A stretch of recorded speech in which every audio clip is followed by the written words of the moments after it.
explain what we're doing. So each month in these demonstrations, these workshops, we do a sunset, and I'm biased because I love sunsets, but each time of the year, it's very, very different.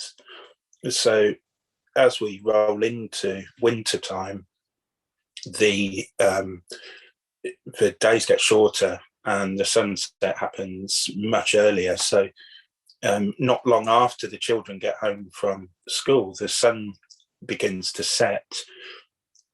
It seems like, and I don't know whether this is just because it's colder or it's a time of year, but it seems like the colours are a lot different to the ones that happen in summertime.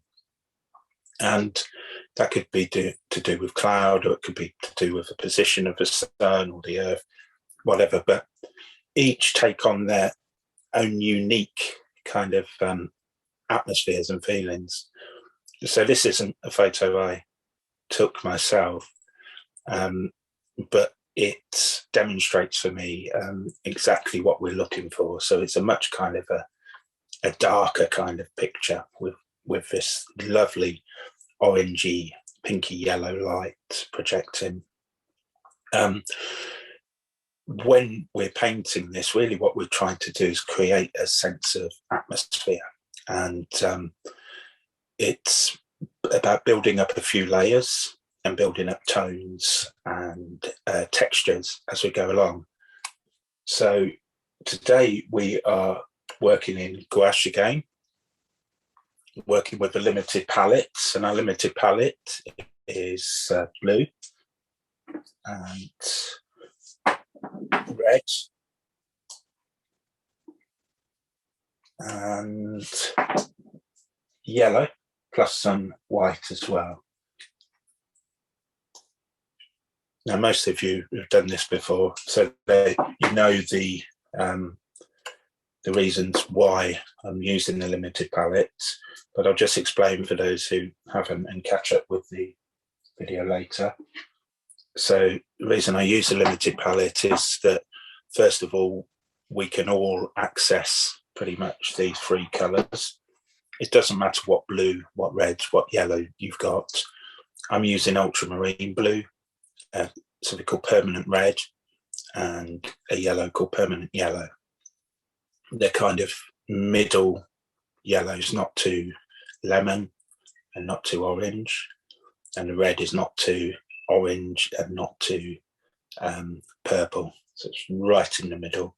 And ultramarine blue is probably the most common artist blue that you can get. I'm using gouache, but you can use acrylic too. You can also use watercolour, as long as you've got some white, because white is very important for the techniques we're using.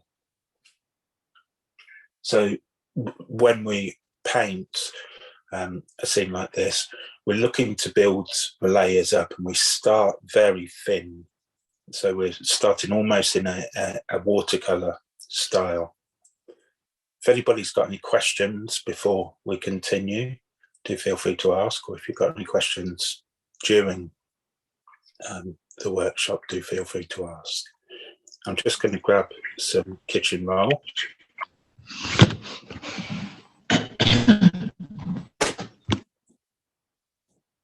Colour. I don't know if you're trying to speak your I was just going to ask you what brushes, but I kind of saw.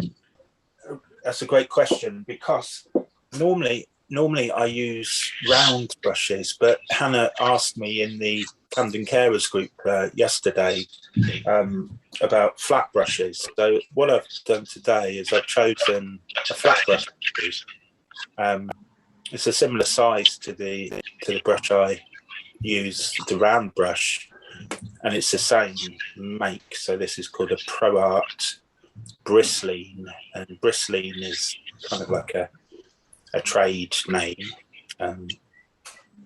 like Hoover or whatever. You know, it's their brand of something. It's called a synthetic bristle brush, so it's a little bit stiffer most synthetic brushes, but it's not as stiff as hog hair brushes, which are from a hog. Okay.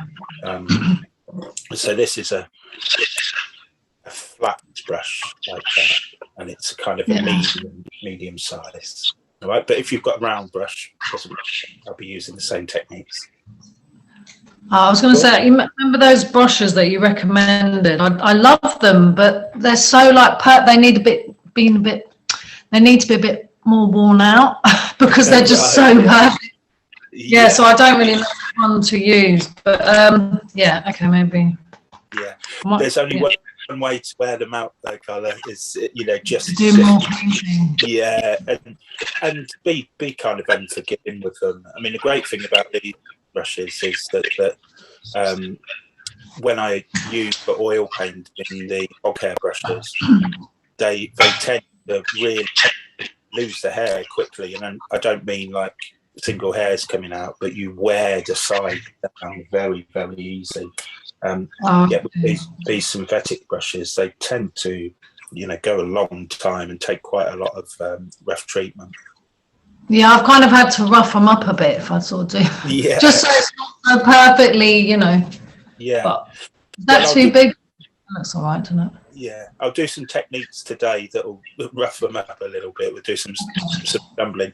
Good thing about synthetic compared to the hog hair brushes is that they hold water a bit better as well. So when you do it, you can do a watercolor technique. So you can do like a watercolor technique with it all the way through to impasto oil type painting, and that means you can use them for anywhere from watercolor, gouache, all the way through to oil. You can't with traditional oil painted brushes. Now, the reason I don't use traditional watercolor brushes is that they're very limited to washes and things like that, whereas this you can pick up thicker paint and move it around a little bit more. Cool. So I just wanted to ask, are these all your pictures, your own personal pictures you've taken? No, this one isn't. Some of them are. But I tend to take the photograph of if I'm out and about, and that'll inspire the theme. But this morning, I was kind of stumbling around on the internet looking for something that fitted the theme. So this is a November sunset. So we've done, I think, September, October, and November sunsets. I think for the September and the October one I took myself, but this one I've gone and stolen off the internet, mainly because the sun's setting much earlier now, around about the time kids are coming home, so I can't escape to take photos. Yeah. But we'll do one in December, we'll do one in January, and hopefully then I'll be able to get a little bit of snow or frost on the ground, because the atmosphere each month is very different. Yeah, I can imagine. Oh, well, thank you. My pleasure. So what we'll do, we'll get started if everybody's got their paints out, and we'll get going. All right.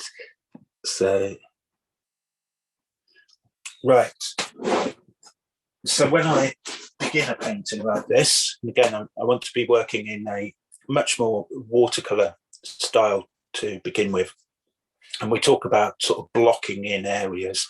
So we're trying to fill up our paper with the areas of interest, and then as we go on, we start building the layers up and adding more definition and tone. So the first thing I want to do is really to try and create a little bit of a varied wash over my surface. As you can see in the sky, you've got some lovely kind of yellows and blues and pinks and oranges, and that colour is also then in the foreground of the picture because it's reflecting. So it would be good to try and get some of those colours down initially, and then we'll build upon those. So the first thing I'm going to do, and again I'm using a very, very fluid mix of paint, is I'm going to pick up a little bit of yellow, and you see how fluid it is. Add some more water to it, and I want to add just a touch of red to make this kind of orange colour. The red is very strong, so I'm going to add a bit more yellow to it. Now I really want this to be as pale as possible, this mix. Now I've got some colour on my brush. What I'm going to do is just dip my brush back into the water. My water's off screen today, just for space reasons. Dip my brush back in there, and I'm going to try and cover my whole surface with this kind of orangey yellow mix. This is where a bigger brush would serve me well, but I'm going to try and do everything with this flat brush. So I'm really just trying to cover most of the white that's up there. I'm going to leave a little bit up in this top corner because we're going to add some blue in there, and I don't want the blue to mix with the yellow because it'll make green, but all in the foreground here.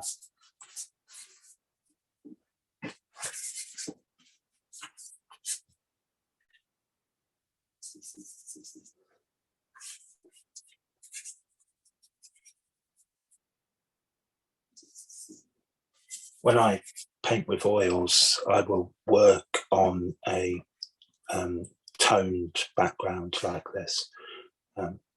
What it does, it helps create the scene and create the atmosphere.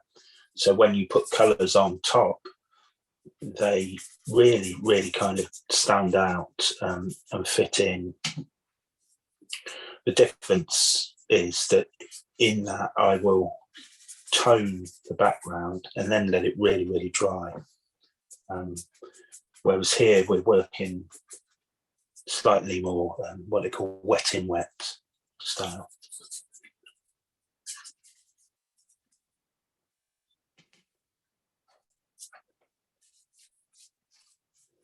So now I've got this light kind of yellow covering most of the areas of the page. It doesn't matter if you've got little white gaps showing through.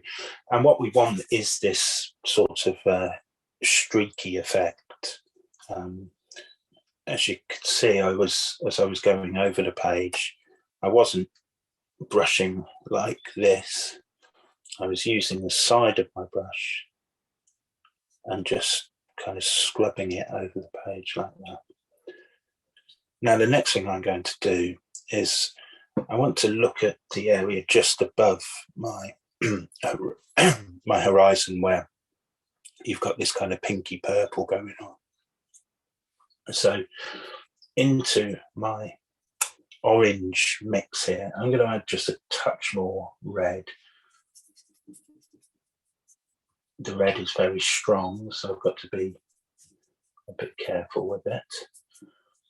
But again, in a watercolor type style, I'm going to take this slightly more orange color and just kind of mark out where my horizon is going to be by adding this. I could actually add a bit more red into it, so I'm going to do that. Okay, nice and fluid.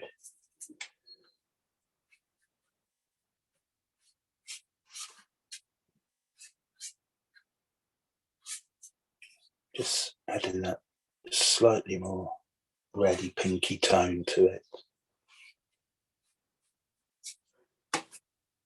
Now I'm going to do the same as well just around here as in the reflections. We've got that same tone.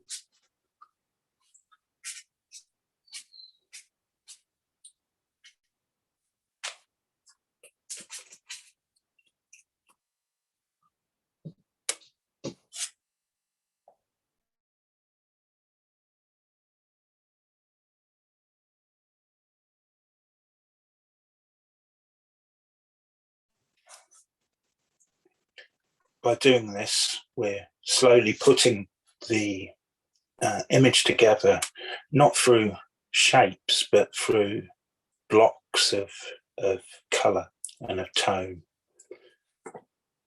As this is setting into the paper slightly, what we can do now is be a little bit bold and add our horizon in, and the horizon is the sea.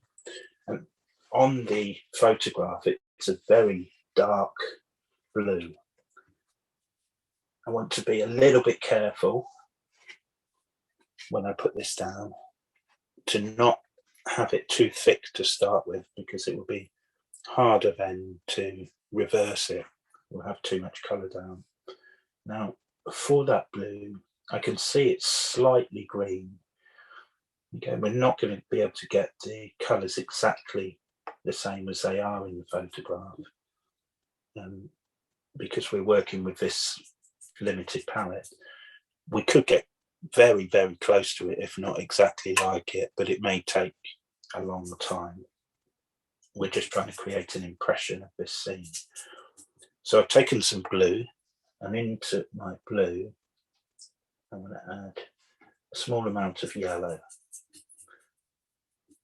You see, by adding that bit of yellow to the blue, it's turned it closer towards like an indigo type colour, or a Prussian blue. Normally when we make a green, we will add blue into yellow, but when we want to make a dark kind of almost aqua blue, we add a touch of yellow into the blue. So what I'm going to do now, I don't want this as wet as the washes I put down, so I've just dipped the corner of my brush in the water. I want it slightly fluid, but not flowing, if that makes sense. And here I want to look where my horizon line is. So in landscape painting and photography, there's something called the rule of 2/3. So you will often have 2/3 sky and 1/3 land or sea and beach. Or you can have it the other way around, where you have 2/3 sea, beach, and then 1/3 sky. In this one, we've got pretty much 2/3 sky and 1/3 for the rest. So I'm going to try and gauge then on my page where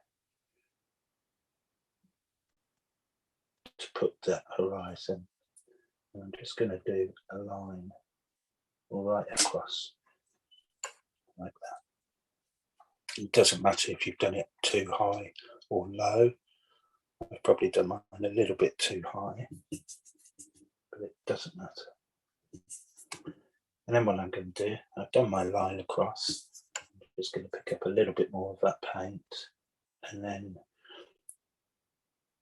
so when I've done that line across, I use the side of my brush. This time I'm going to use this flat brush that way and just drag the paint over. I want some of these gaps here, you see the colour underneath, to come through, because it adds to the interesting texture as we build it. So there, I've put my horizon line in. I'm just going to shore up that right hand side.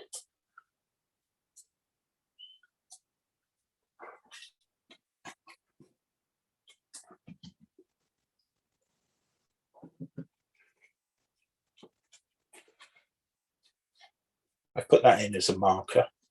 We don't need to do any more to it for the time being. So I'm just wiping that blue away, as it would be, as it's a pretty strong colour. And the next thing I'm going to do is look at trying to build my sky a little bit. So in the sky, and again, if we look just above the horizon we put in, you see this very dull pinky violet colour that goes into orange where the sun is. We're going to try and mix something close to that.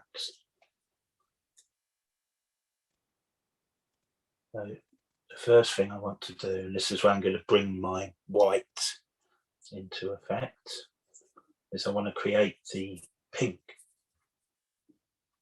So I'm taking some red. I'm going to take a touch of white now and mix that white into the red. Really want to tone it down. We don't want it too vivid.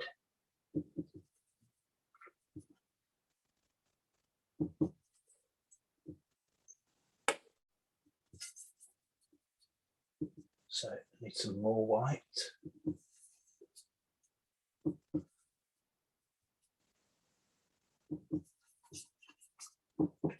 There we go. That's the kind of thing I'm looking for. It might still be a little bit too vivid, so I'll add some more white. Now looking at the pink that's there, it's slightly more to orange. So into that pink, I'm just going to take a tiny amount of yellow and mix it in. You can see that difference there. It's just kind of warmed it up a bit by adding the yellow. So here with the paint, I don't want it too fluid this time. I want to be able to move it around, so I'm adding a touch of water. But again, this stage is not so much a watercolour style. And what I'm going to do is just above my horizon line that I put in there is add this pink. You see I'm using that flat side of my brush just to drag the colour over the horizon like that. And then I'm going to use the side of my brush just to drag the top of that up a little bit. You see with these brush strokes, I'm leaving gaps, I'm leaving it unresolved slightly.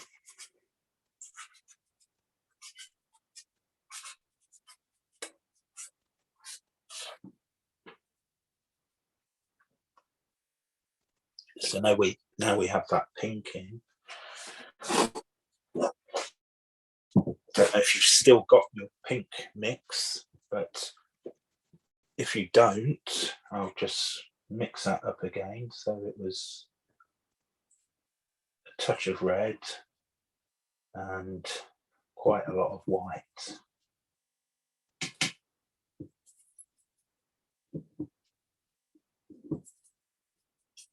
Okay, now into that pink, I added just a touch of yellow, just to make it slightly more orange. So now I've got some more of that pink mix. I want to be looking at the violet colour that is just above the horizon. It's close to a violet grey. And we're going to try and get close to that colour by into our pink here, adding a touch of blue. Don't want to add too much, but just a hint of it. Can you see what that's done to that pink? It's turned it into this dull violet. Now the great thing about it is because it's got a little bit of yellow in there as well. Yellow and violet, complementary colours. So rather than making a vivid violet, which you would just with blue and red, what the yellow does, it tones it down slightly, it greys it down a bit. And add a bit more blue into that.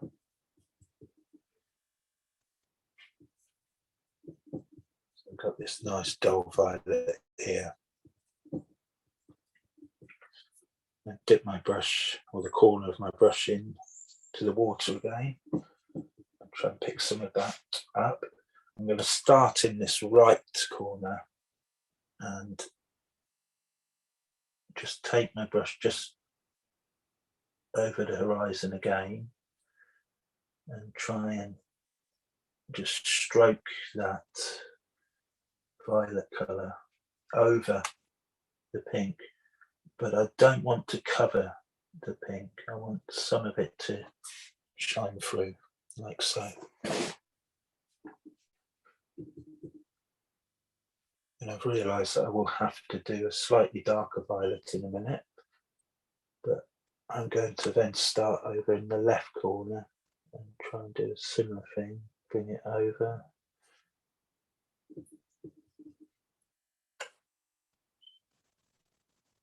And just sort of stroke it into the pink colour.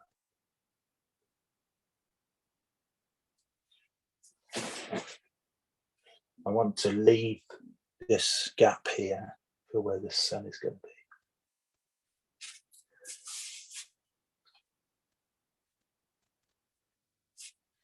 Now, whilst that paint is still wet, add a bit more blue to it.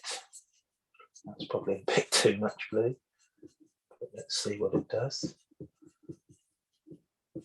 I'm going to just dip the corner of my brush in the water.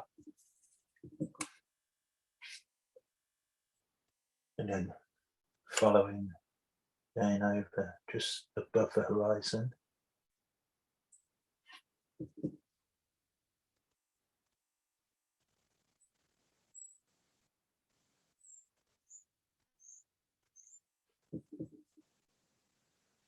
Kind of stroke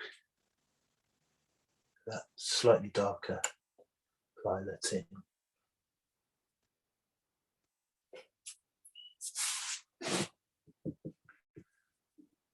Over in this corner too.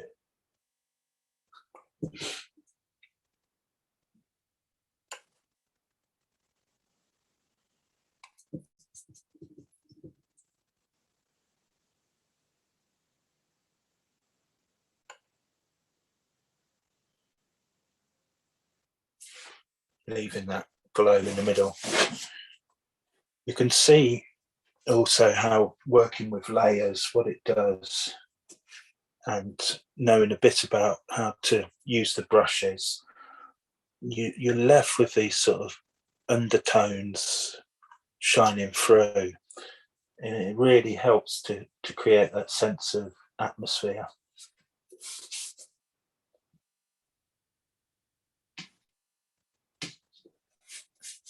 We're going to come back to a violet grey in a bit, but first of all I'm going to move up in the sky slightly.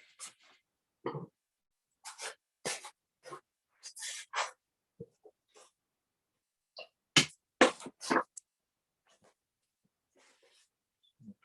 rid of that grey part.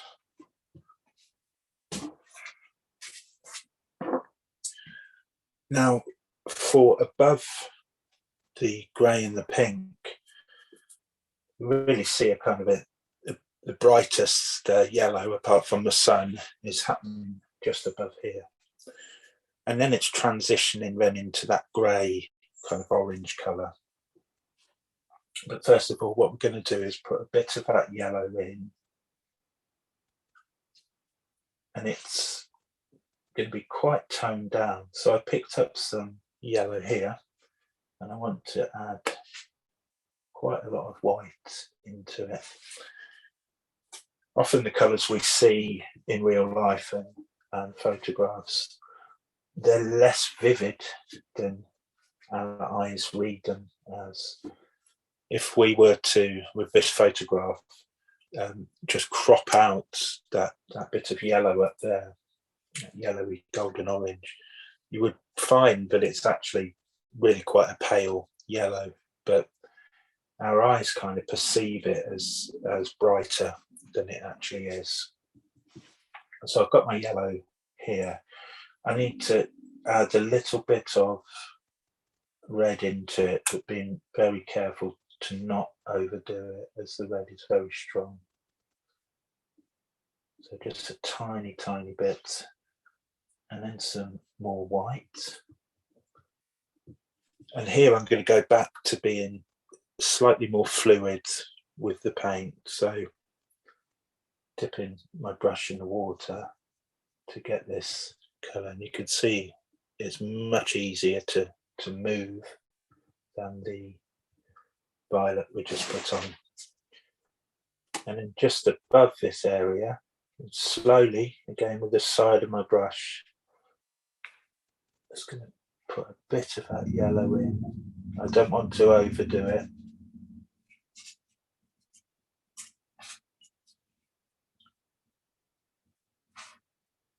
Just drag it over here.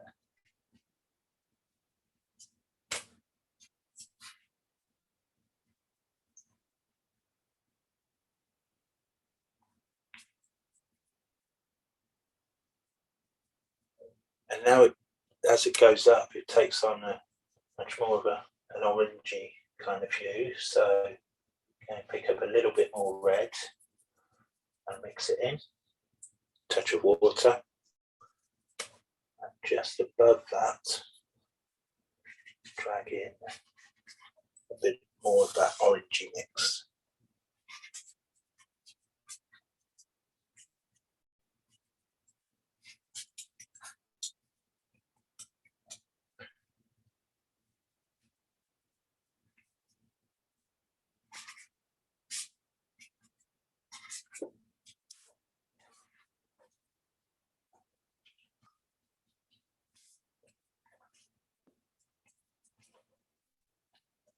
Right. Now I've got this mix here, I'm going to start bringing it down into the reflections. So if you have to mix that again, it was yellow with some white in it and a tiny touch of red.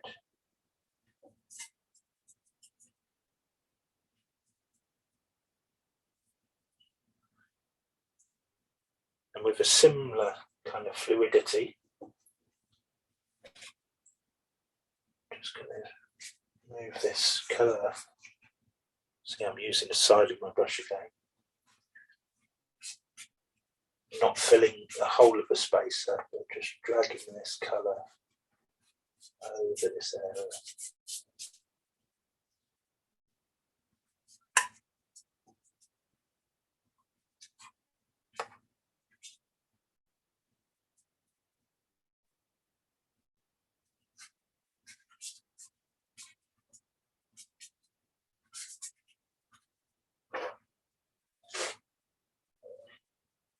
And we will do some more layers over this bit here. We'll build it up as we go along.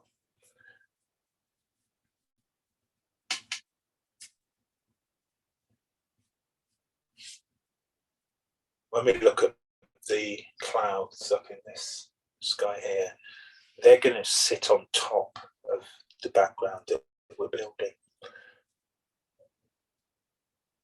What we're doing in the meantime is just slowly, again, as I said in the beginning, putting those blocks of colour and tone into the painting and building it up slowly. Now, the next thing I want to do, I'm looking up at that blue that's up in the top right corner. And again, it's quite deceiving because it's, if you were to take a section of that and just look at it, it leans towards blue, but it's probably closer to a grey colour. But our eyes read it as blue in comparison to everything else. I'm going to put some more white out. And I'm going to take just a smidgen of blue there. And I really, really want to tone this down. So this blue would be much too dark to put up in the sky. amount. So I'll take some white, a little bit more white, touch of water, and it's going to need even more white than that.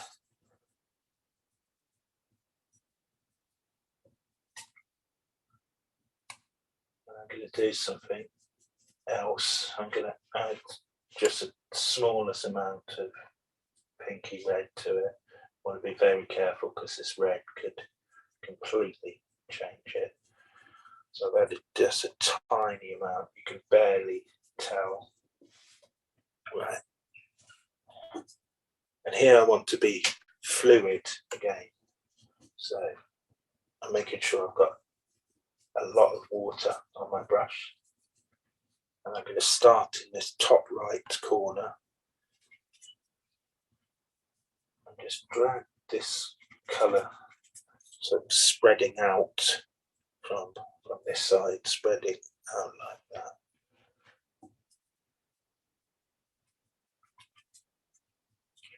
See how fluid it is? It's just sort of sitting on top of the yellow that we put down.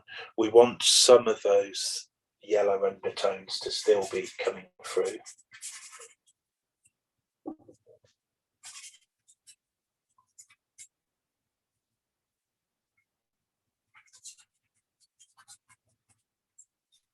Just dragging it down as well. We're going to bring it all the way across over here, but I'm not too concerned about getting too much over this end because there's going to be a huge cloud over there. So.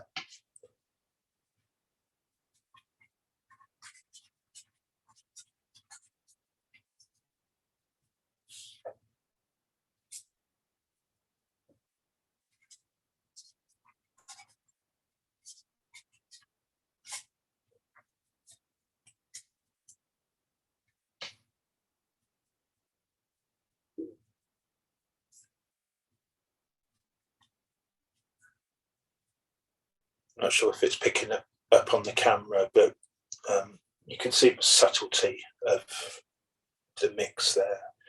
It's really, really delicate, but is blue in comparison to everything else. It's just so on a like keyed down. Right, now there's also some of this bluey grey colour down in our reflection here. So whilst I've still got this mix, what I want to do is just again bring some of that fluid colour over this area.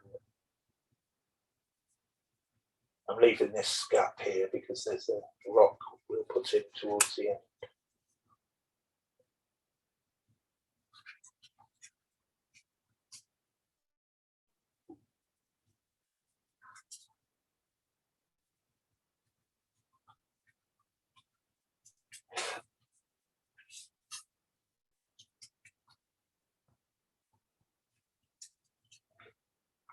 Okay.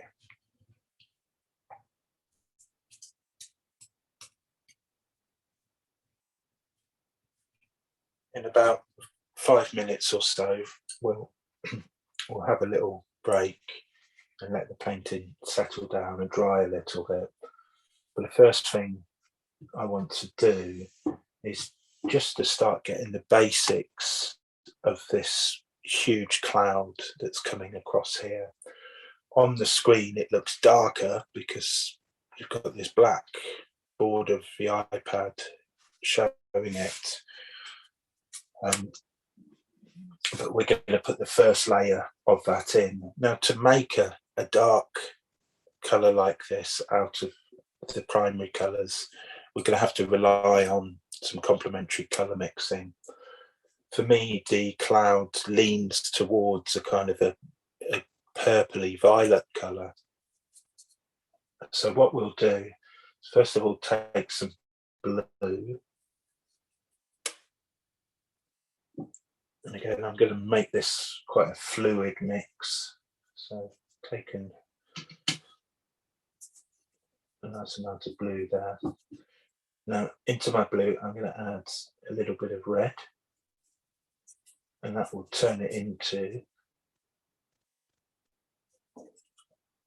a beautiful, vivid violet. A little bit more red in there. You see that this purple it makes is absolutely gorgeous.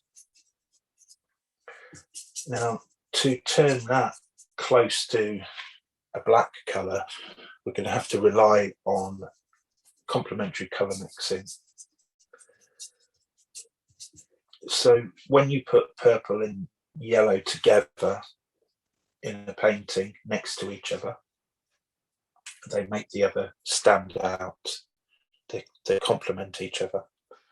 The same for blue and orange and red and green. But when you add a small amount of a complementary colour into a mix with another, rather than complementing it, what it does, it actually cancels out the intensity of both. So by me adding a bit of yellow into a mix with violet, what it's done, it's created this grey colour, which is as close to a kind of a blacky grey as you can get. And this means, you know, we never really need to buy black paint. Sometimes it's useful, but you can make these dark tones from just these three colours. And the great thing about it is that you get in the picture a much more harmonious colour relationship, because the grey or the black we've made has elements of pretty much every colour that's in the painting. It's sort of chemically the same. It means that when you then put that on top of there, or you put it into the painting, it's natural. If we were to get out a tube of black paint now and mix it to make a grey, it would look unnatural, because we're adding something new to it. But by using this, we can keep everything in that relationship. So I've made this grey colour, and I want to work quite fluid again, and we'll build up the darkness and depth of this over time. So I'm adding some water to it to get it really quite fluid. And I want to start in the top corner here, and just in a very watercolour style, just start adding some of this dark tone in there. Again, we'll build it up as we go along, but it's better to start thin rather than thick.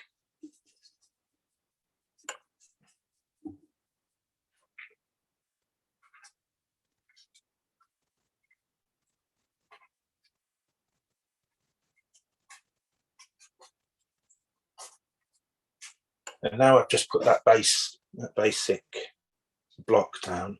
Whilst it's still wet, I'm going to rinse my brush out, and around the edges of it, so over here and at the bottom, I just want to, with the wet brush, just kind of blend it out slightly, so it's not one huge block. It's got these kind of faded edges.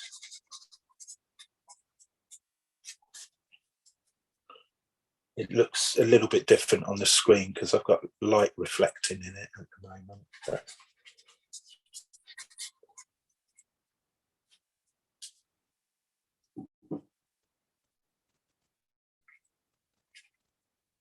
something nice happens as well when you create these dark colours.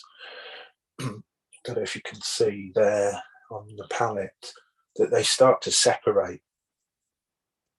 So when you then put it onto the paper or the canvas, you get this lovely effect where it's not one uniform colour. It's got these kind of, they call it granulation, the separations of the mix.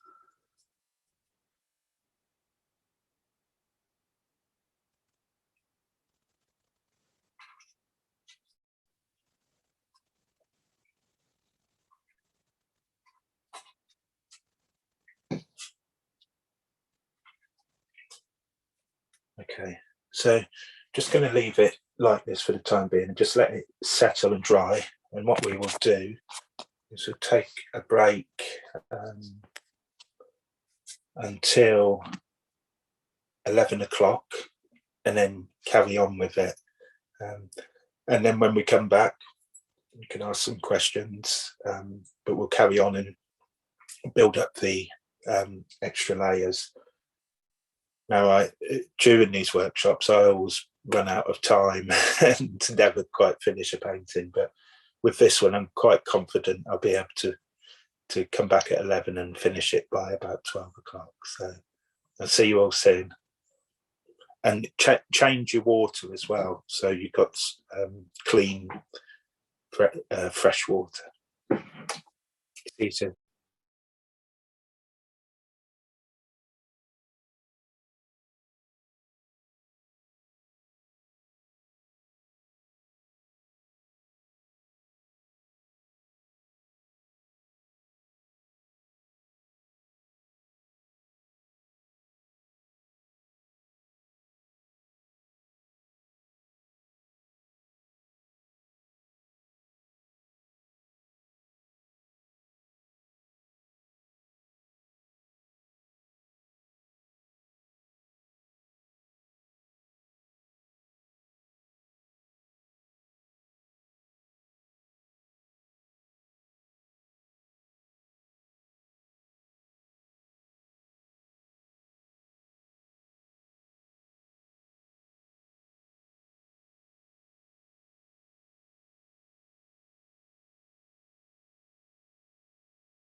Hi everyone, welcome back.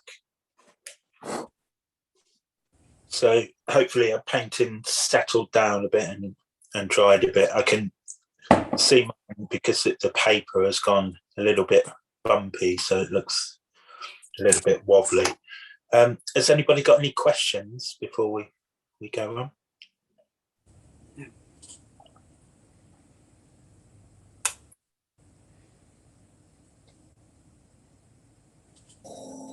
Angela?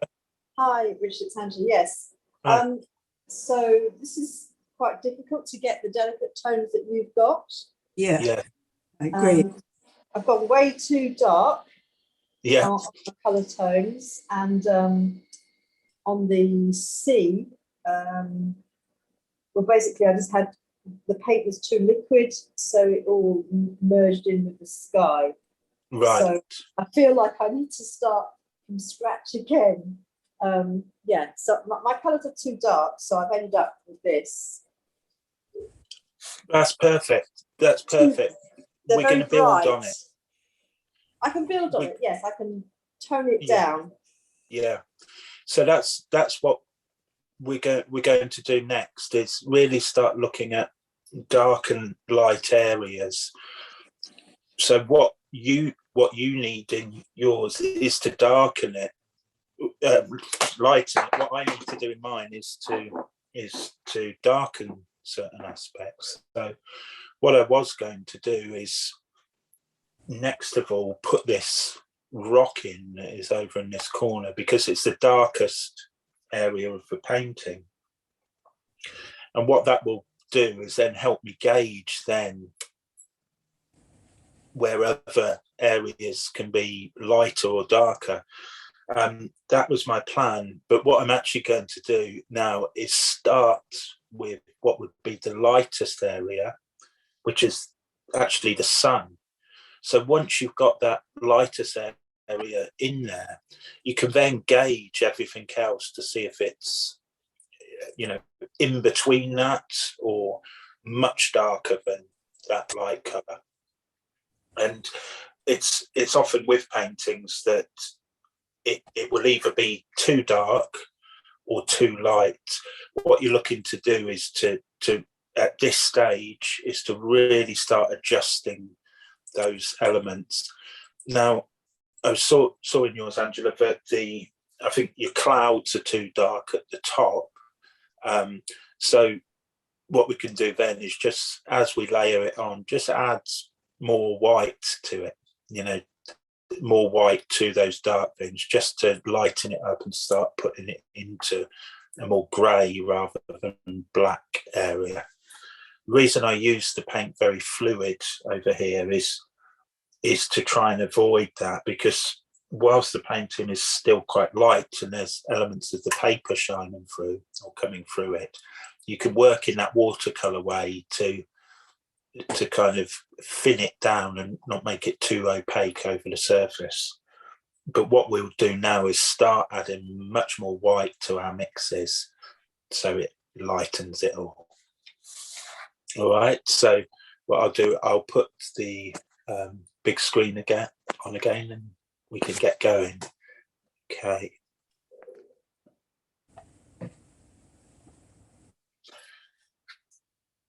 So as I said earlier, my painting is, the paper's kind of buckling a bit, so it looks a bit wobbly. But we'll get started. So what I would do at this stage, now I've got the basic areas in, is really look at the dark and the light and what we want to be doing.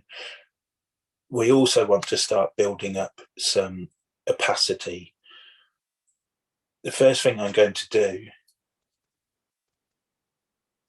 and it depends really, I was just thinking for a moment, sometimes in paintings the last thing I put in is the sun, but in this case what we're going to do is we're going to put it in to start with at this stage, so we can gauge everything else by it. To do that, I'm going to take just a touch of yellow and then quite an amount of thick white. Here we want to be working as thickly as possible because it gives us slightly more control over what we're doing rather than if it's fluid. So I've coated my brush in this mix that I've created. I don't want too much paint on there, but I don't want too little either. I'm used to working with round brushes, so this might be a bit of a challenge to create this sun with a flat brush, but I'm going to give it a go. With the side of my brush, what I'm going to do, I'm just going to put a marker down like that where my sun is going to go. I'll show people again just on here the mark that I made. So side of my brush, and just sort of pressed it down slightly to create a line like that.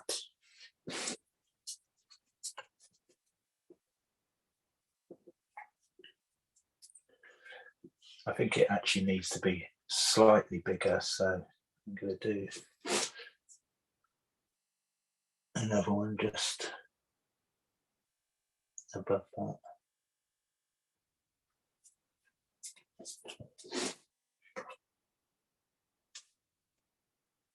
So by adding that source of light to start with at this stage, it will help us gauge light and dark around. For me, in my painting, what I want to do next is to really try and get this rock in this corner and some of these darker elements in the reflected shore, because it'll help push back the horizon and the sun. At the moment, this is lighter than many areas in my sky and around the sunset, and that means that rather than the source of light coming from the horizon, at the moment it looks like the source of light is coming from here. So to do that, I want to create a dark colour again, and I'm going to rely on the same colour that I created for up in the clouds. Now, to make that, I took some blue.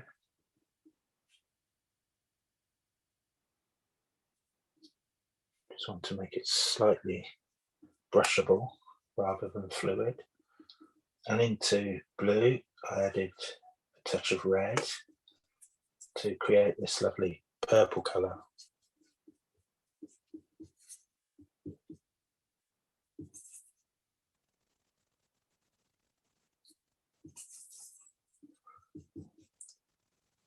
Now, again with the complementary, so the complementary of purple is yellow. When they're together, they make each other stand out, but when you mix a bit of that yellow into the purple, rather than complement it, it knocks all of the colour out and shifts it towards, you would call it a neutral colour, so a neutral black, grey.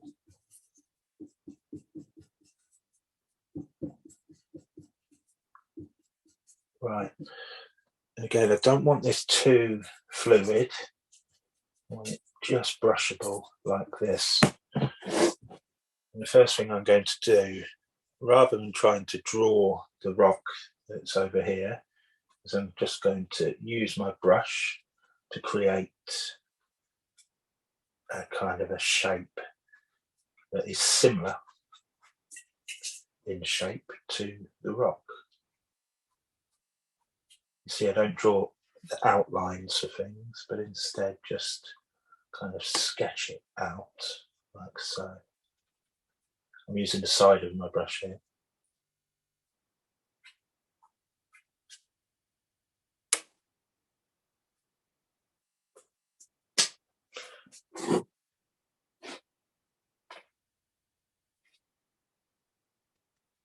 comes almost down to there.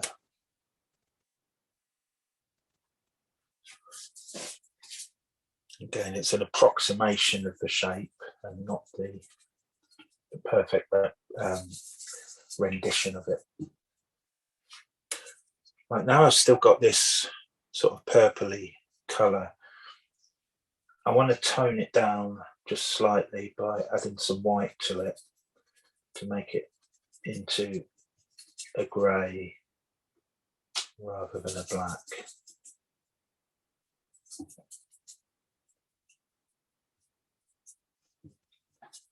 I'm going to add a touch more blue to it, only a little bit.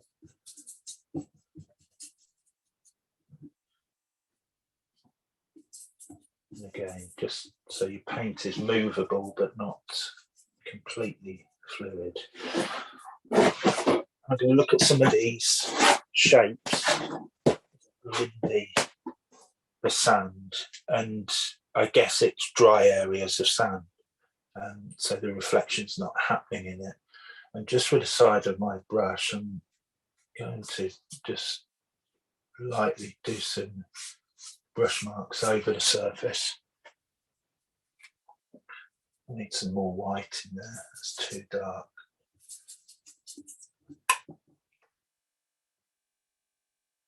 Side of the brush again, I'm just dragging it over the surface.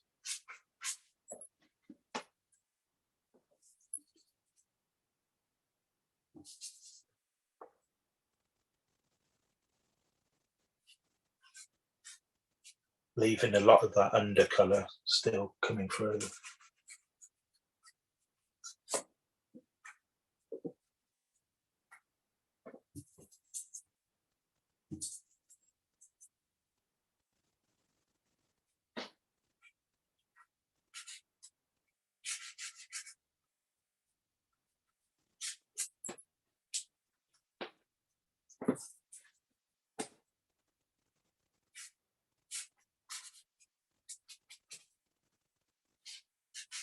So even though my paint is workable, I'm not completely covering my brush with it. And by doing that, it helps you have that little bit more control when you're dragging it over the surface. If you've got too much paint on there, it sort of sits on the surface. Whereas with this, it kind of drags over it to bits.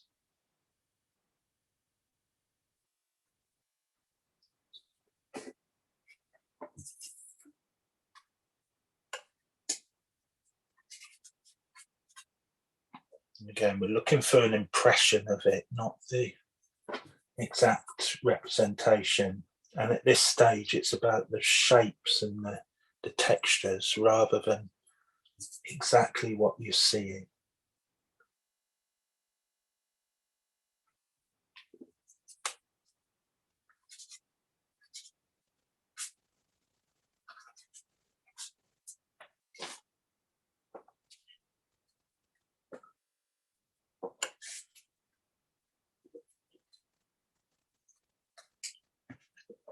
Now, by having this in the foreground, I'm just going to try and get rid of this white at the bottom because it's knocking my eyes out slightly.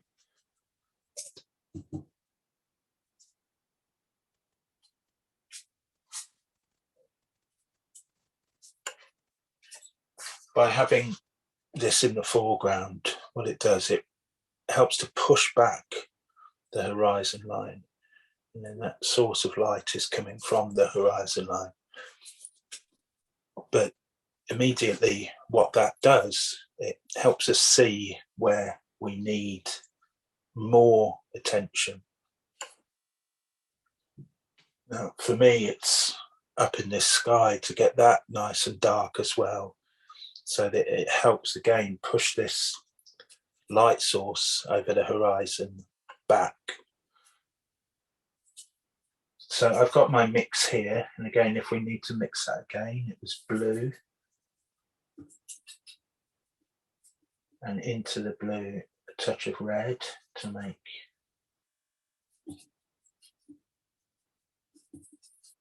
this purple colour, and then into the purple we add a touch of yellow to turn it into this kind of grey black.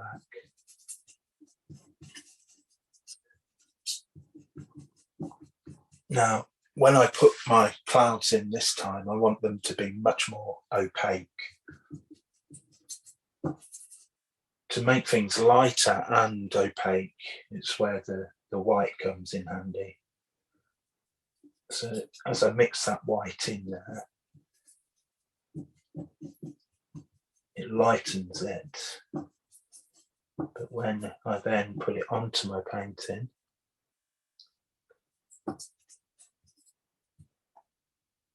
and I'm making it fluid again. I don't know if you can see it again because the light's reflecting, but it makes that dark seem darker because it's blocking out the light that's coming from the white of the paper.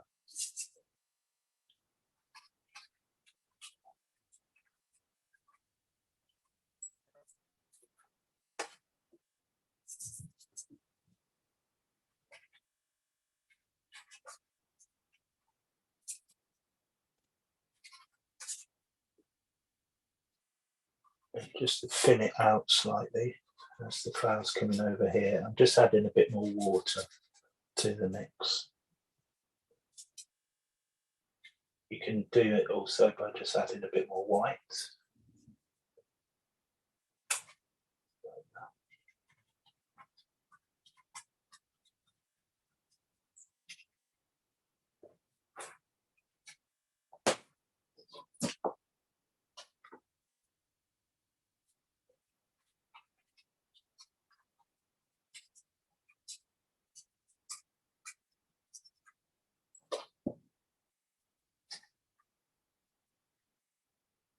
As it's coming down towards the horizon, it's much lighter.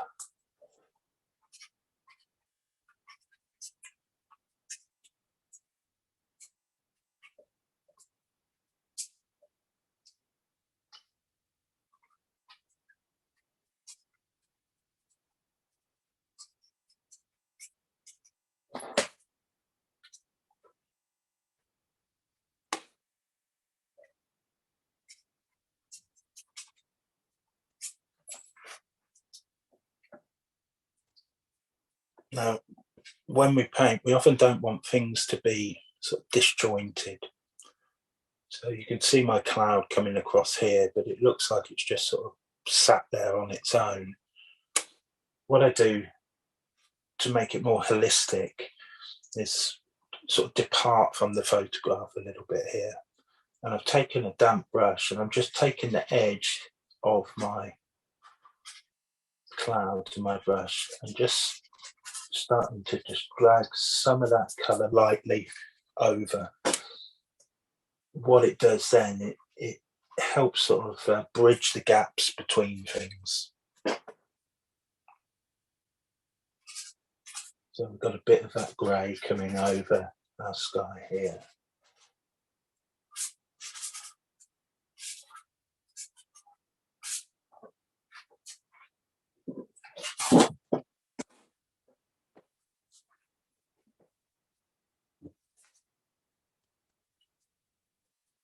Over this yellowy orange as well, not all of it because we want some of those bits to be shining through.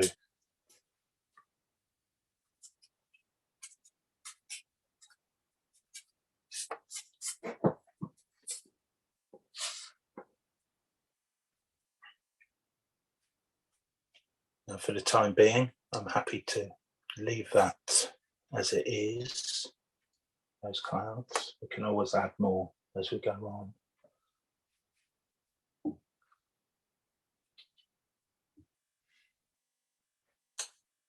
Again, looking at the tone, the light, and the overall composition, the bit that's calling out for attention for me at the moment is the sea. So the sea coming across there. And here's where we want to, again, use both dark and light together. So if we look in the sea, there's the dark bit right over the horizon, and then you've got these waves which are very light coming across. So we're going to try and create that now. Just got to grab some more kitchen roll.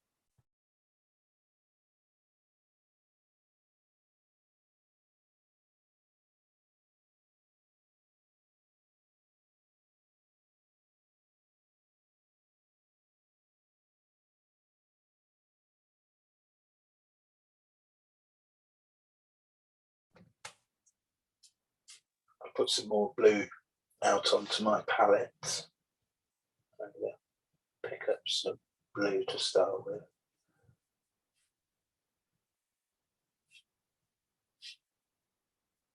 And into the blue, just add a touch of yellow. And create that kind of slight aquamarine colour again.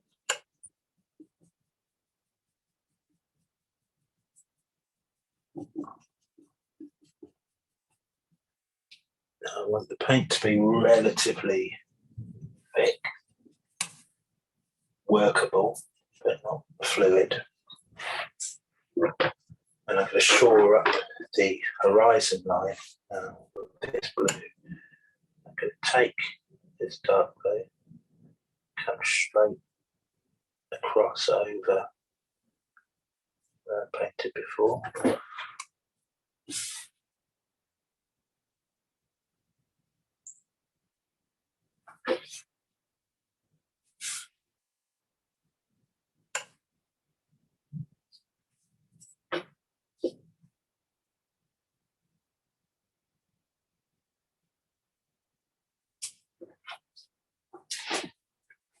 And now into that mix, add a bit more white.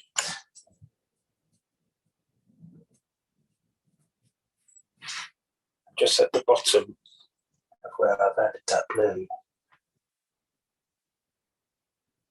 let's add some of these lighter elements.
So when we see with the painting, as soon as we put one aspect in it, it kind of makes us look at other areas that need attention. For me, the reflections in the shoreline, I'm still not too happy with. I also think that the violet just above the horizon can be much deeper. So the first thing I want to do is just to try and make that violety pink a little bit more natural and in relationship to the blue that I've just put down. So to do that,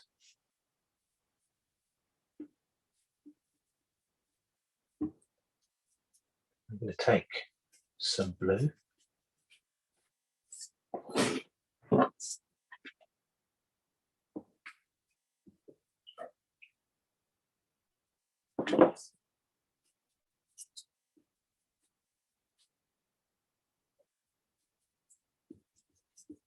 And into the blue add a touch of red again, so we're making a violet again. Having a slightly, oops, too much red.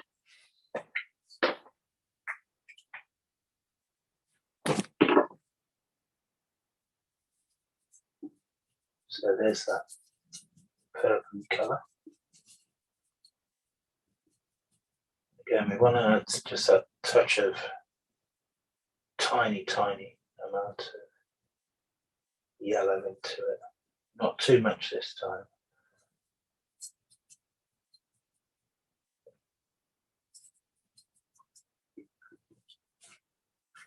So this wants to be toned down with white. So I'm taking my white and adding it into this.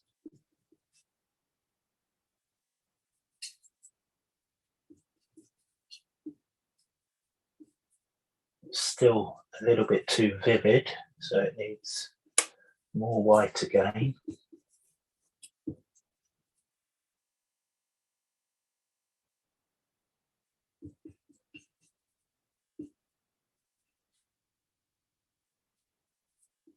And even more white.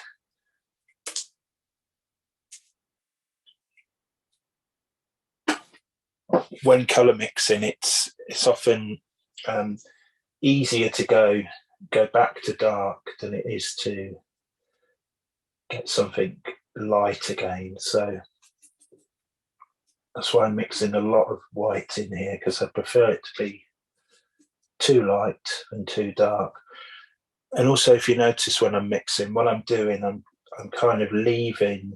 So I've got my darkest element there, and it's slightly lighter there, and then much lighter there. And that means that I can sort of dip into each one if needs be. So I'm noticing with this that it needs just a slightly more red kind of feel to it. There we go. Right. So again, above my horizon,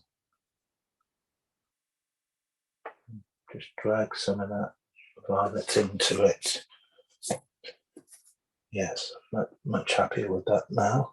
And then bring it close to where the sun is, but not totally go over that pink. And then just try and stroke that darker violet over, like so.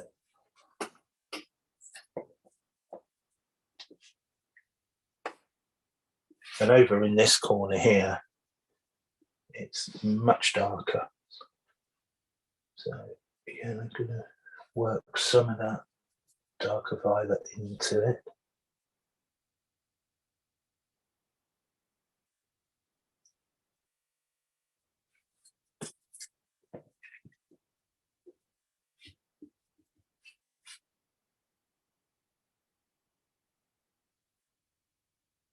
And bring it up as well, just sort of stroke it over the tone that's beneath.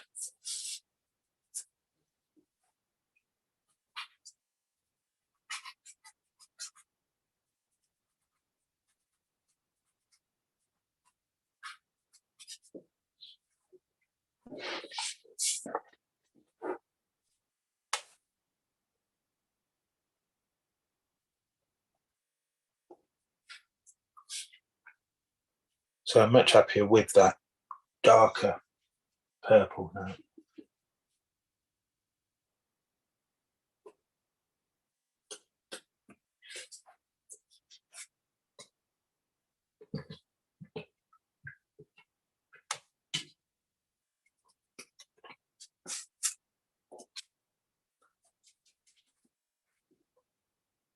Just looking where I would want to go next. And I think it is in this reflection. There's an element up in the sky here that's lacking, and it's this kind of pinky orangey grey colour that's part of the other clouds. And a lot of that colour is in the reflected sunset in the sandy water. So we're just going to focus on that area now.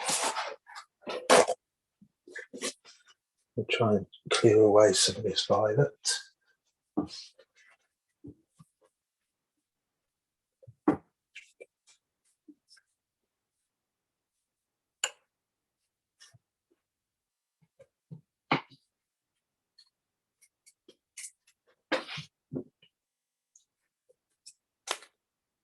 So this colour up here, which is hard to tell exactly what it is, it's a kind of a peachy grey orange.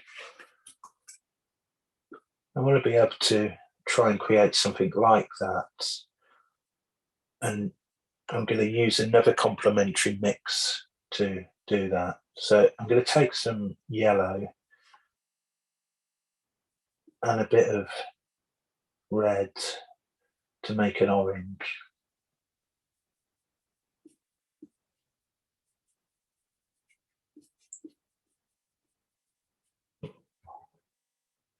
Now, I've just realised, and it's a good tip to, if you're making a yellow or an orange, just to make sure your brush is clean, because it very easily picks up any colours from before.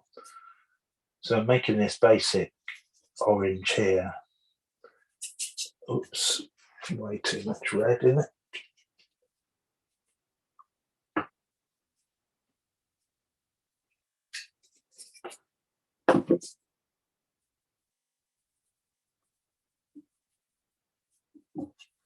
There we go, so there's my orange.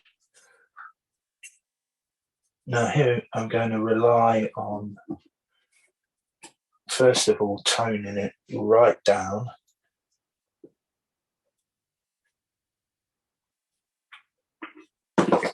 White.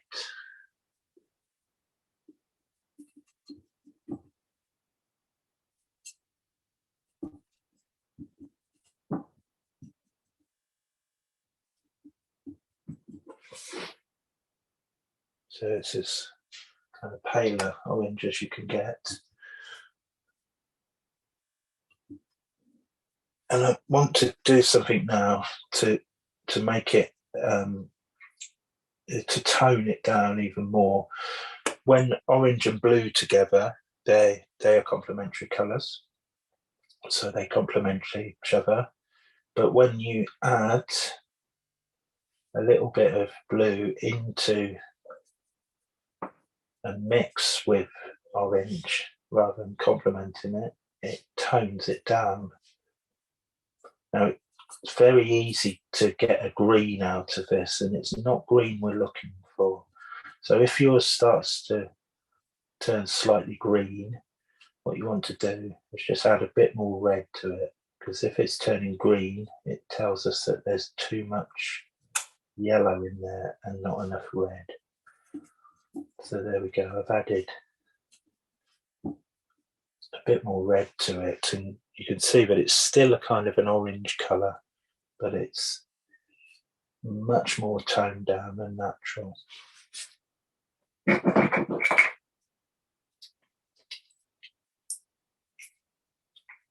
Just trying to squeeze some more white out, so I need it.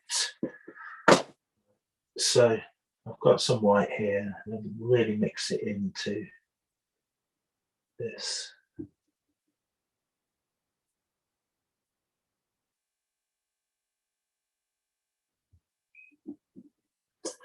And I want this kind of natural, it looks almost like a sandy colour.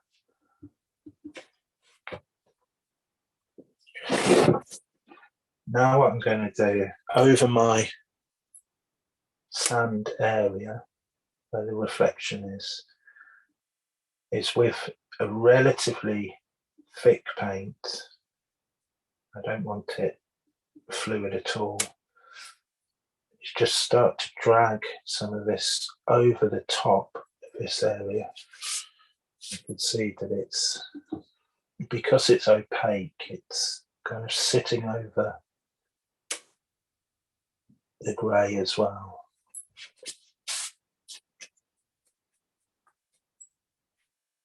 I'll add in a bit more of the orange colour to it. White.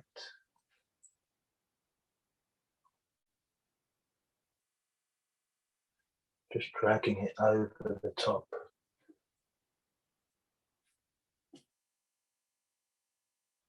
I'm looking for like a, almost like a base tone, which I'll then add some lighter and darker highlights to.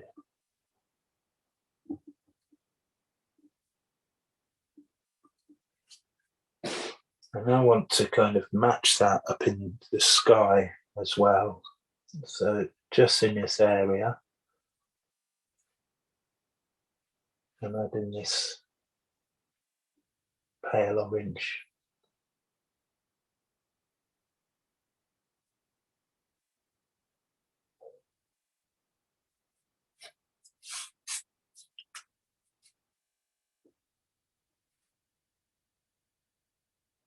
I'm going over the yellow to tone that down a bit, and up into the cloud as well.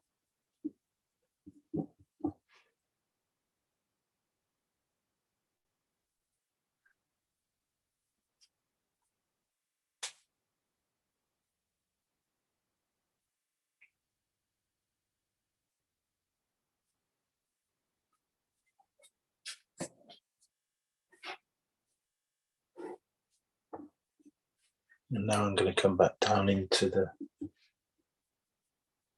foreground and just start adding more of the orange to the mix to make it slightly brighter.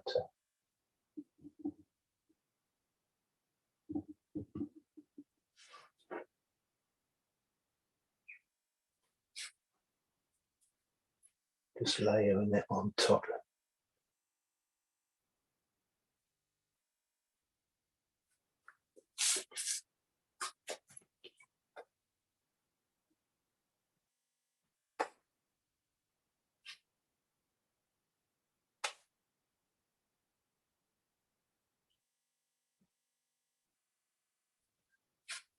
So this is where with gouache, acrylic and oil painting,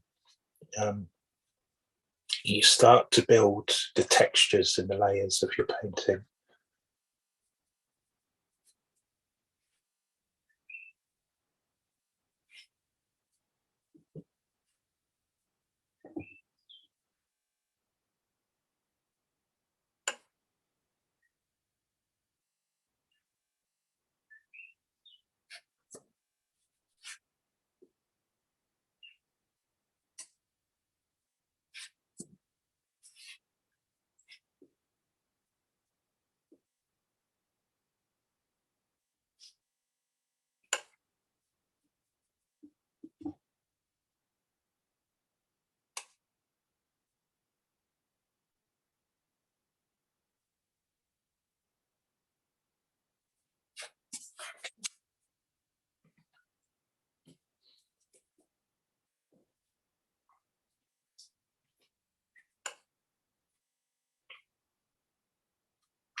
I'm now getting some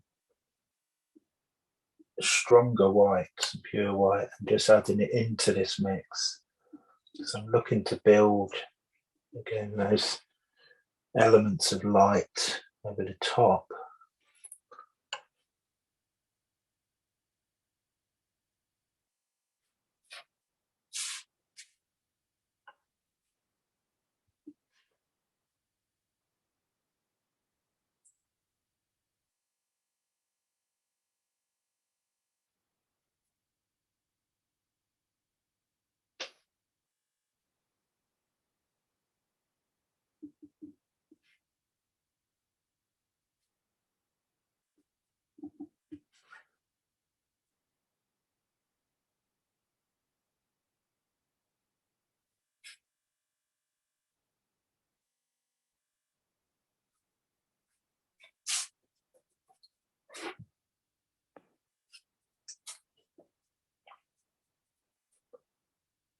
So with this building of layers, we really want to give it a bit of time for certain areas to settle.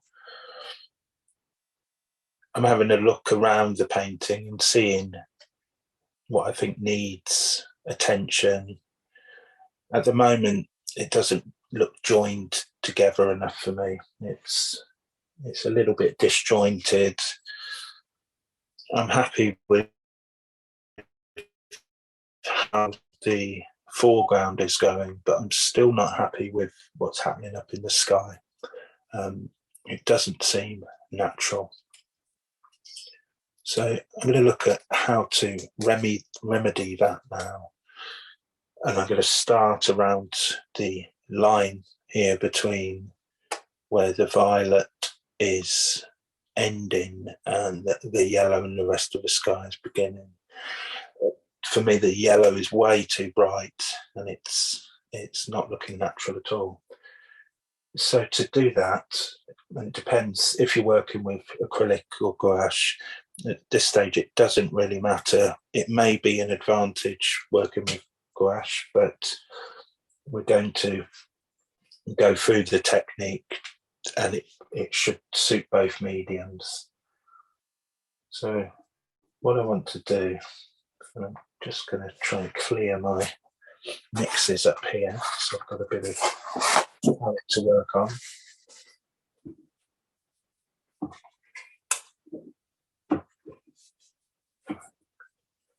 What we want to do is really try and create a blend going upwards and make this much more natural.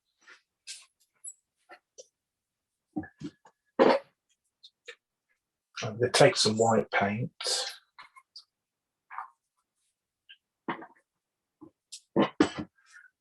Running out of white paint, it's not a good thing.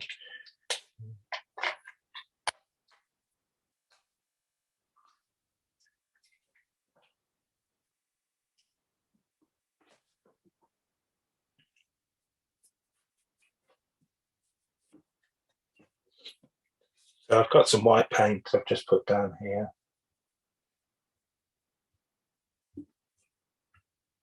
And I want to make, again, this blend much more natural coming up here and lighter as well. It's a bit too dark and intense at the moment. So I've taken my white paint and got it nice and fluid. And I want to add into it just a small amount of orange and a small amount of blue as well. So really we're creating a kind of an off-white colour. And just above where the violet is, what I'm going to do, I'm going to feel out, and you can see how fluid my paint is. I'm just going to feel out that space there. Create this line coming across. Now, I can now blend with my brush into this violet layer. Like that. Now, to me, that's already helped sort of make it seem much more natural. And I'm going to do the same right over here too. Again, it's probably slightly easier with gouache because it's picking up some of the colours underneath. But if you're using acrylic, okay, just get that very thin white mix and you should be able to almost glaze over some of those more intense colours.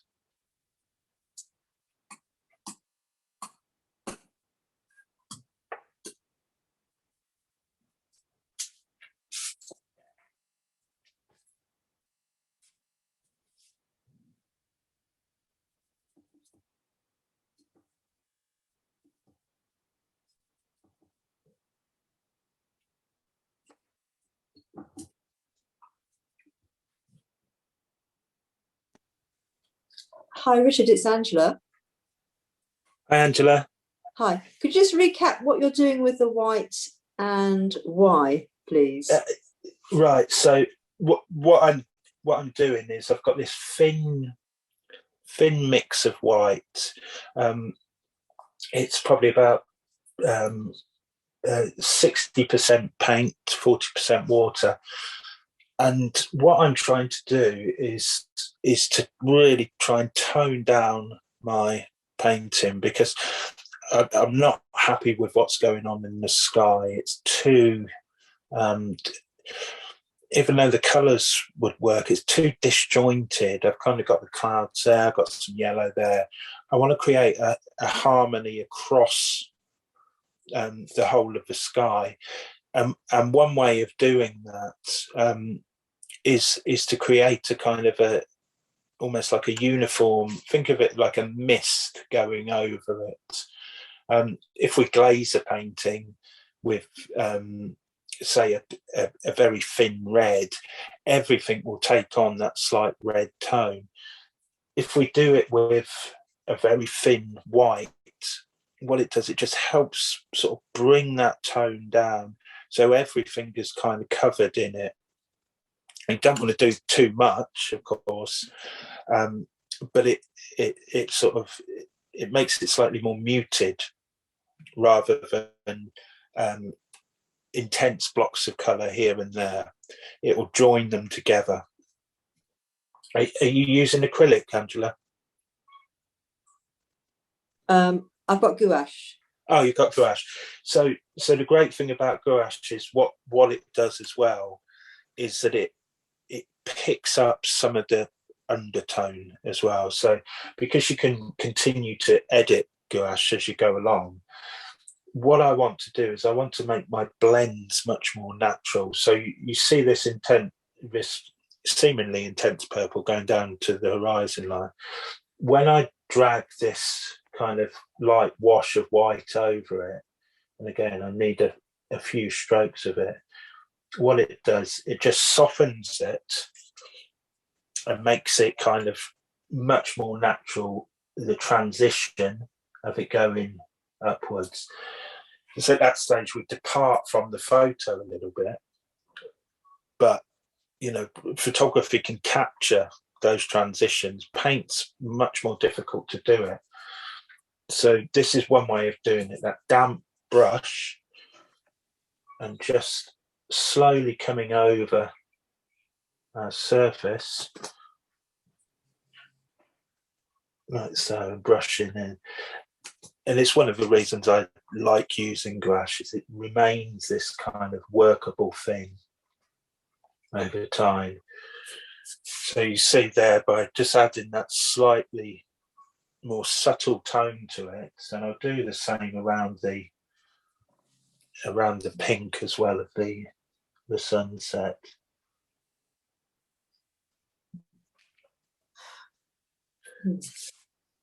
You see, it just creates a bit more of a natural kind of blend and fusion.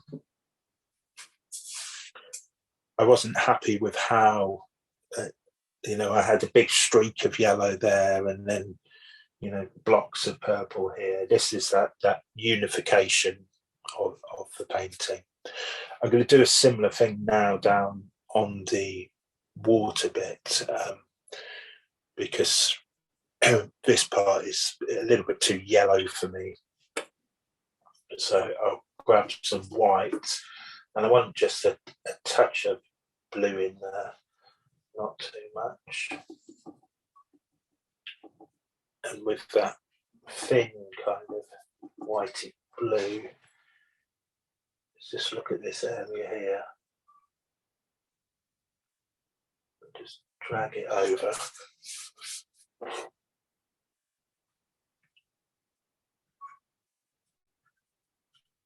What I'm not looking to do is really work it into the surface. I want it just to sort of sit on top. So my brush strokes are very light across.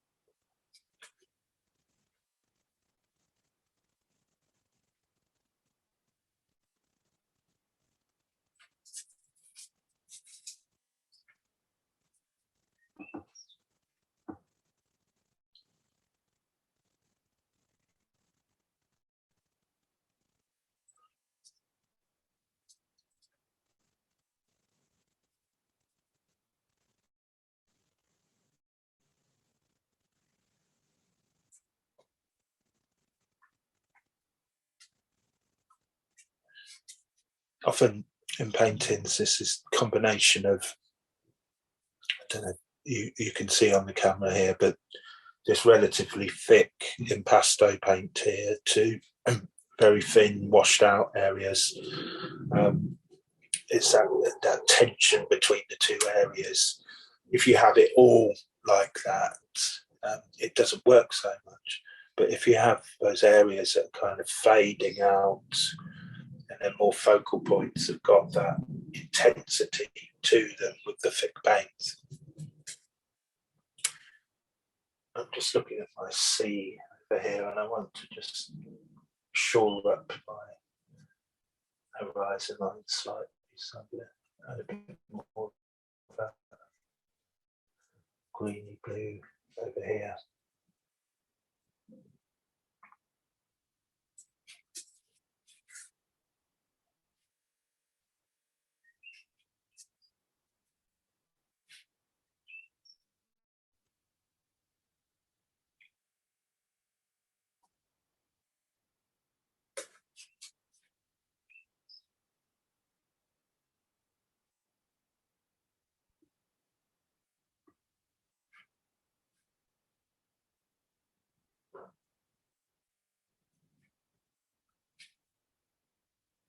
So the paint that I just put on there to give that suggestion of a kind of a break in shore, it's relatively thick paint. So it's that example again of washed out areas, and then bits where you are using a little bit of impasto paint just to sort of suggest that texture.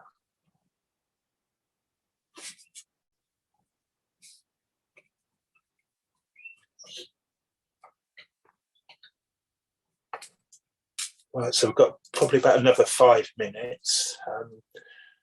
Let's see if I can just do a couple of things to bring more life into it. So first of all, I think I'm going to want to just add a bit of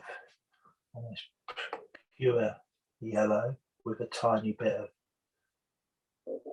white and a little bit of red in it for the reflection of the sun in here. Just dragging that over the surface.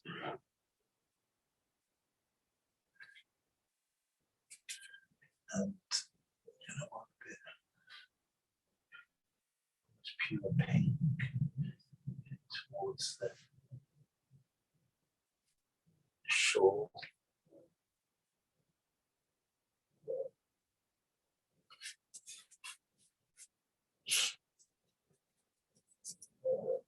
Areas that definitely need more work, but would take a bit of time to build up.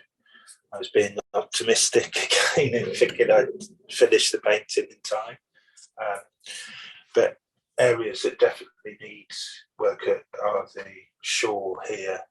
Some of those dark elements and shadows coming across so that our lightest area is there.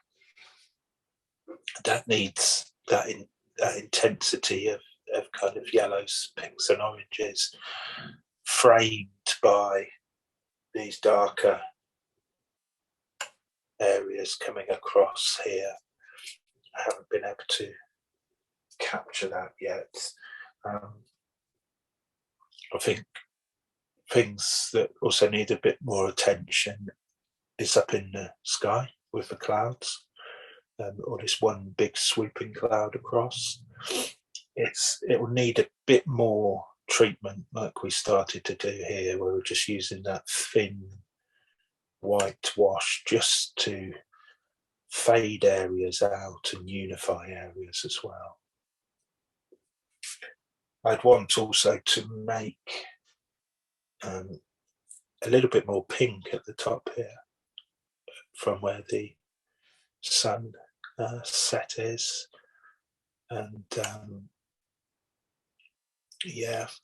so the main areas of work needed is mostly in the shoreline here.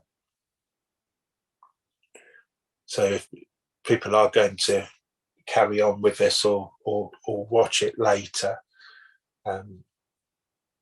that's, I think, where most of the work is needed.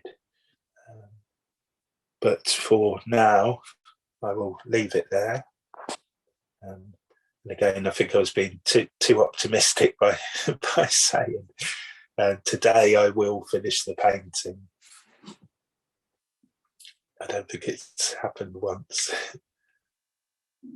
So how did everybody get on?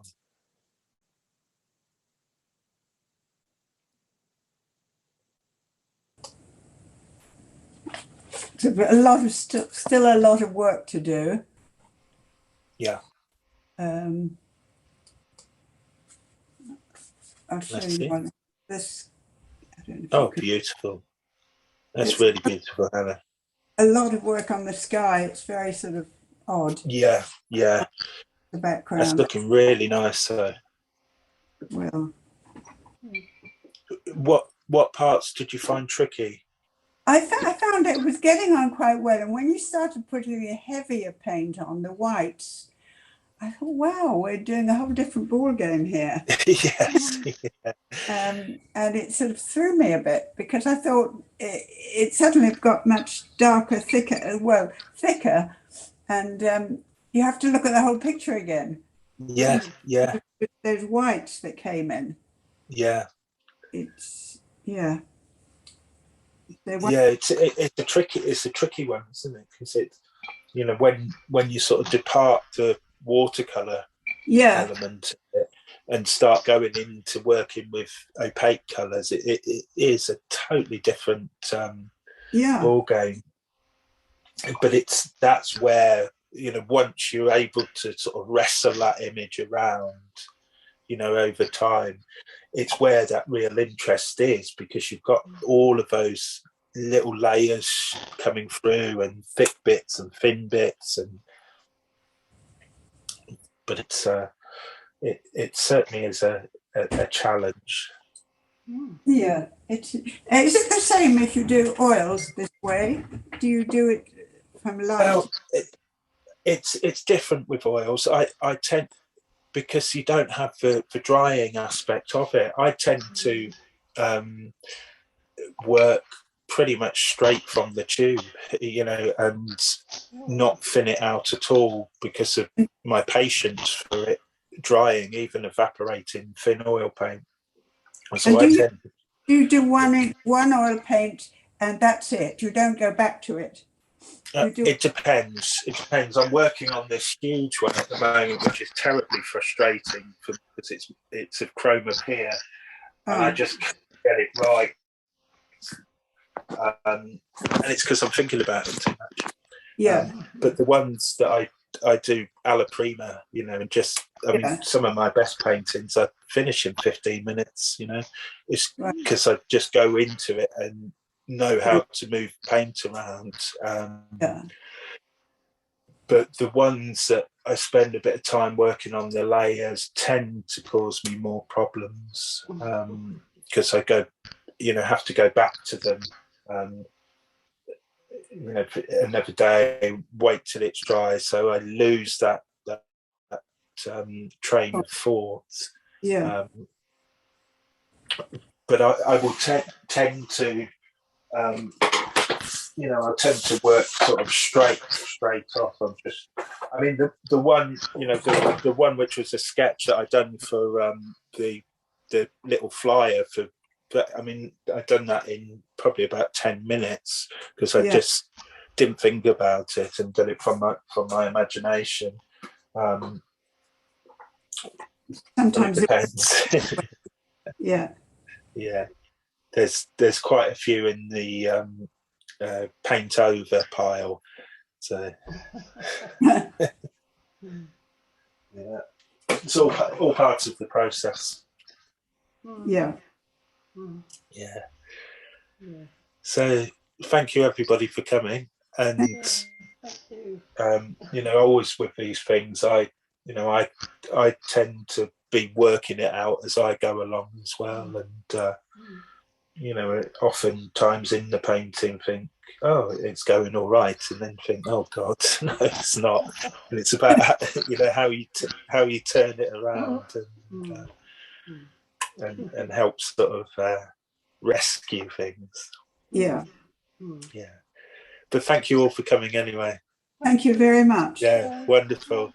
And Lovely. I'll send the recording out later so you can catch up again. Have a wonderful afternoon. Bye. Bye.